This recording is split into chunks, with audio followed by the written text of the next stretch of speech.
We continue our reading of From the Heart, a daily devotional by author Ellen G. White. Today's reading, November 29, God's Temple.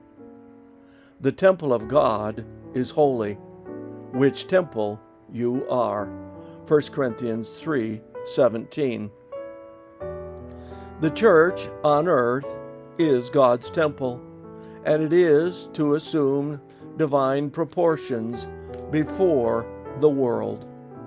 This building is to be the light of the world.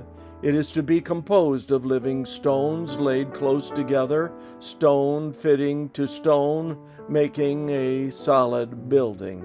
All these stones are not of the same shape or dimensions.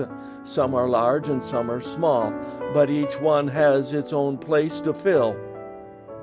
In the whole building there is not to be one misshapen stone.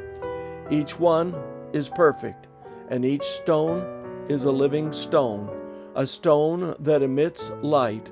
The value of the stone is determined by the light they reflect to the world.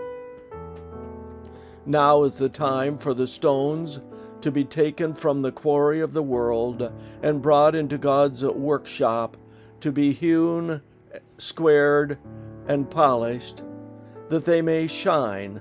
This is God's plan, and He desires all who profess to believe the truth to fill their respective places in the great, grand work for this time. It is God's design that His church shall ever advance in purity and knowledge, from light to light, from glory to glory.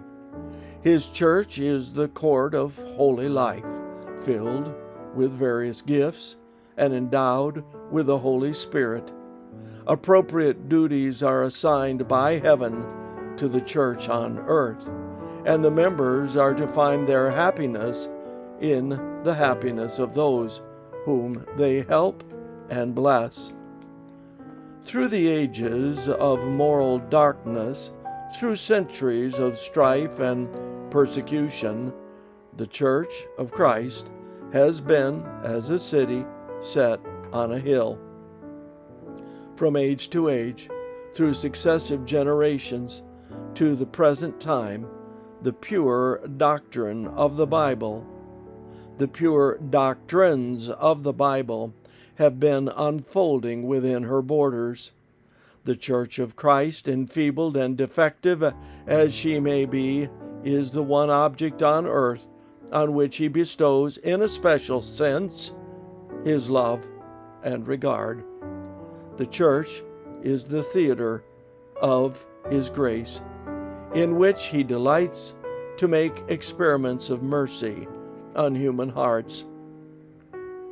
The church is God's fortress, His city of refuge, which He holds in a revolted world. Any betrayal of her sacred trust is treachery to Him who has bought her with the precious blood of His only begotten Son. In the past, faithful souls have constituted the church on earth, and God has taken them into covenant relation with Him.